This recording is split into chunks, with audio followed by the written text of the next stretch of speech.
What's going on, everybody? Welcome back to another video where we're doing yet again an exhaust. It seems like I've been doing those a lot lately. And it's because I have. I'm struggling to get this out of the backseat of the Cadillac. It's a very small car. But I guess it does reveal which car we're working on.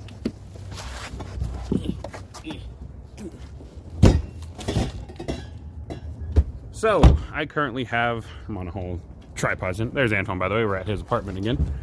An OBX Catback exhaust for the Cadillac. Now, say what you want about OBX. I know they're pretty cheap, but this one was on sale for $300. So I was like, you know, I gotta get it. $300 Catback. Can't even beat the deal, $300. Yeah, that's what I'm saying. Now, it's not like a full Catback. Part of the stock exhaust does remain. We have to take it off and then chop it to fit, funny enough, the piece he just grabbed, which has a slip fit on the end. So the stock exhaust will slip in here, and then it's 2.5 the rest of the way back. The good news is, where this fits is the last bit of 2.5-inch piping on the stock exhaust before it necks down to 2.25. So yeah, after about the midway point of the car, it goes down to 2.25 inch on the stock ATS exhaust for at least the 13 to 15 cars. I believe the later 15 to 16s, they switch the exhaust style, and I don't know about those ones. So it's a pretty basic system. I think it's 4 pieces in total. The midsection, the muffler, the 2 ends. Here, you want to take that? I'm going to take the big old muffler out.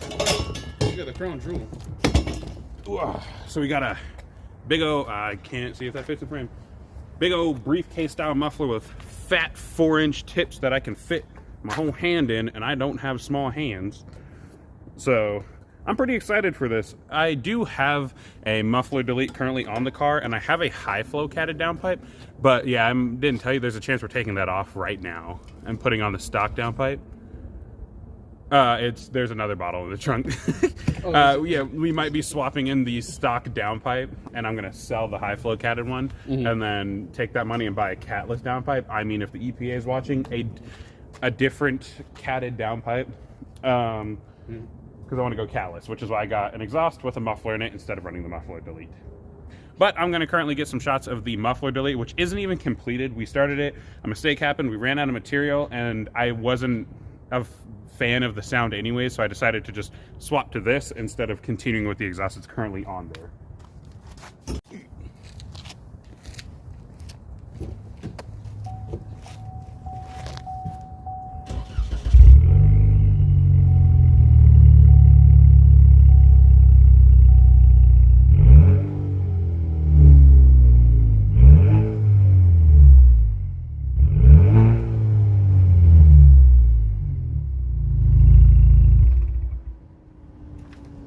Just so underwhelming. So as you heard, that is the muffler deleted exhaust. You can see I have one 2.25-inch tip, nothing over here. That's what I mean by it's not completed. We'll show more once we get under there, but I just didn't like the sound that much. And although this is 2.25 sticking out right here, I did initially plan on chopping it back and getting, funny enough, different 4-inch tips, but I don't need to get fake 4-inch tips when this one has real 4-inch tips. So we're gonna get the car in the air, get the stock exhaust off, and then mark where to chop it to put on that piece right there. All right, so we got the stock exhaust removed, and we are lining up the aftermarket exhaust. Here's what I'm talking about, where I say it doesn't fully connect. As you can see, the catback ends there, it goes back. Obviously you have the muffler section, and that's the incomplete exhaust, and ooh, leaking differential. You have to chop right around here. And the problem is, this is, I believe, 3-inch, and then it comes out of the resonator and steps down to 2.5, and then it goes into another resonator and steps out at 2.25, which is just kind of unacceptable to have a 2.25-inch exhaust. Fucking kind of Maserati just rolling by all slow. So what this will make it is 3-inch into 2.5 the rest of the way back. I'll also be losing that middle muffler resonator, gaining a muffler, so it should sound similar-ish. But later on in the future, I can have it where that cuts, and instead of, you know, having all this with the weird oval pipe, I can get rid of that resonator and have it be, you know, 3-inch into 2.5 with no middle resonator and a catless downpipe if the car still doesn't sound right. This is an exhaust I know I can work with. Just because it's a slip joint in the middle, I can build something in front of it if I need to, if I don't like the sound. Unlike this, it's one big piece from the downpipe all the way to the back of the car. Is just one solid piece. There's no flanges to start making modifications on.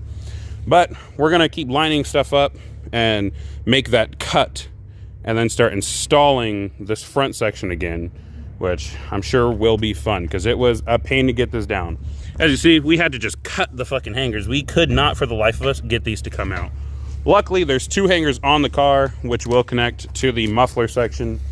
And then I'm gonna be honest, I don't know what those connect to, because there's no hangers where those are. There's hangers where these are, because those line up with those, but I'm not using those. I'm not using those. I'm just using those, and then I'll order new hangers for the middle section. Okay, so we haven't been filming fitting up the new exhaust yet because it's kind of boring. You've seen it once, you've seen it a million times type of thing. But one thing I want to point out with the OBX exhaust, I forgot about these when I was recording earlier. There are hangers built right here into the subframe or like the chassis of the car or whatever. These need to be at an outwards angle like that. What we had is this one was lined up. That one was bent inwards. It got damaged in shipping at some point. So it didn't line up at all. So we had to take it out, just throw a wrench on it, bend it back out. It wasn't too hard.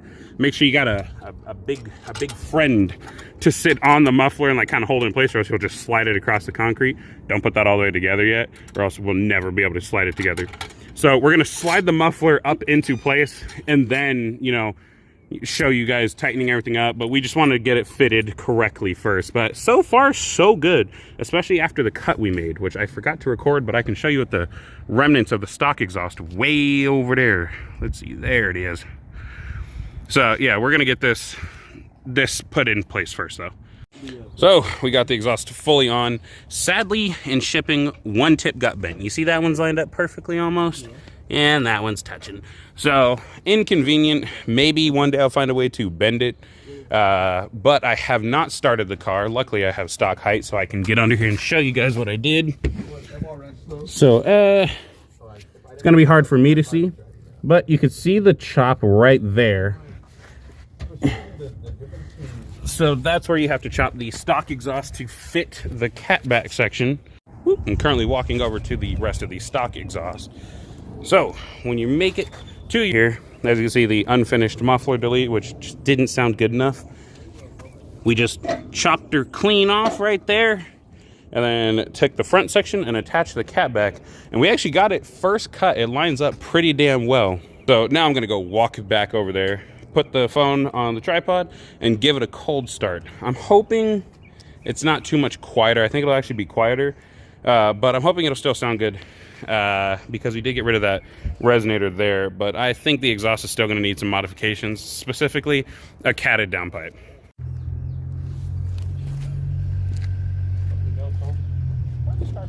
That's what I'm saying. It's like a Stinger, a Maserati. Yeah, I saw that. Yeah, the Maserati.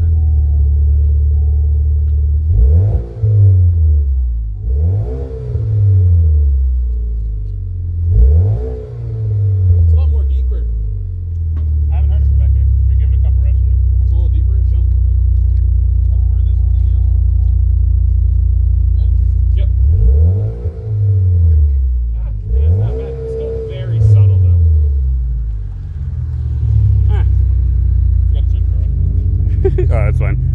So let's see here. I do like it. It sounds good, but I definitely do think it needs a catless downpipe to give it a little bit more volume. Yeah. The turbo on this car makes for one hell of a muffler, because I just can't seem to get this bitch to be as loud as I want it to be. I mean, same problem with the Dart. Yeah, but the Dart just, I don't know. I forget. I don't know what the Dart...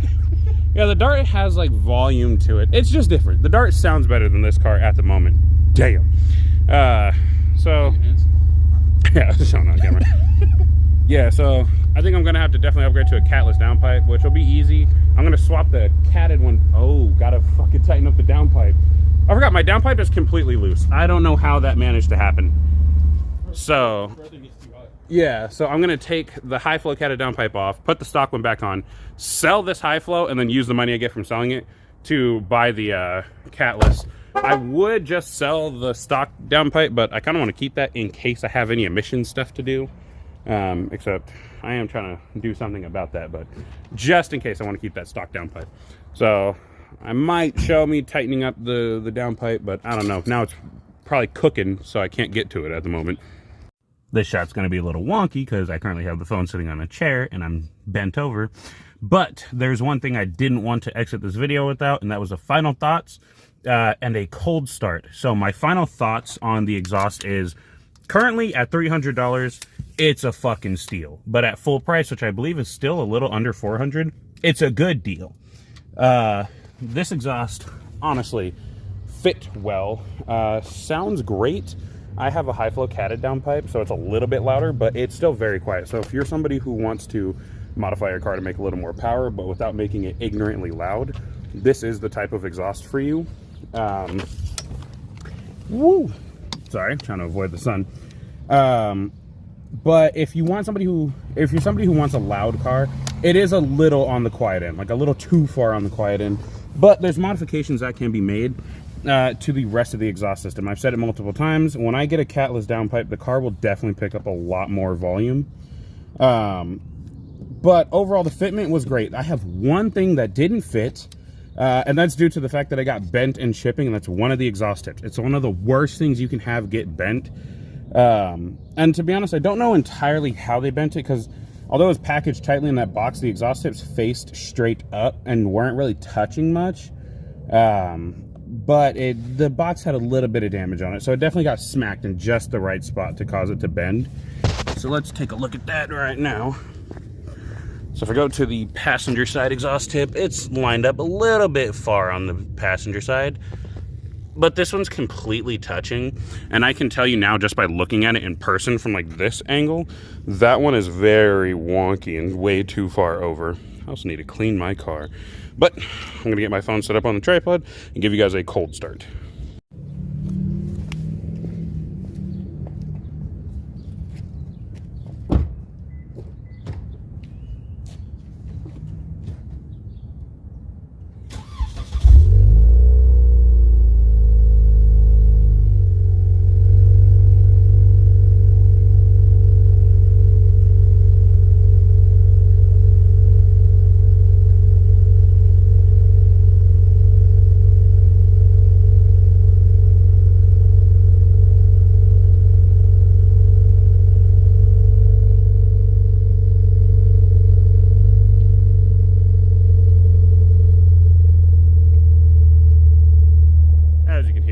Pretty damn subtle.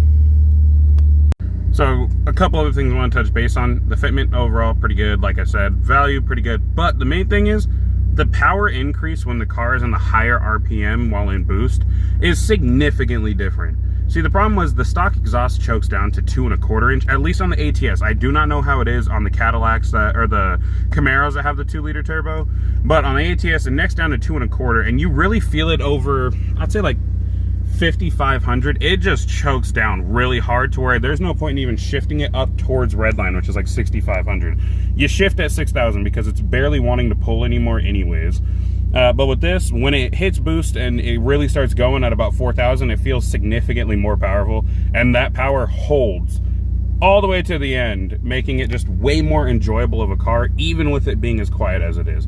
Personally, I think this type of exhaust right here sounds how the car should when it was stock. I think these are like, I think Cadillac failed to like pick between a luxury car or a sporty car. When it came to making the ATS performance or the 2-liter turbo variants, it's like, you get a really good chassis, big front brakes, you can get a manual transmission, a pretty powerful engine that makes almost 300 from the factory, but then you get a totally muted exhaust, a suspension that's just not quite right. It's like soft, but then over bumps it's a little too firm. So it is just all over the place. So I think this definitely brings it a little more to the sporty side where it needs to be anyways.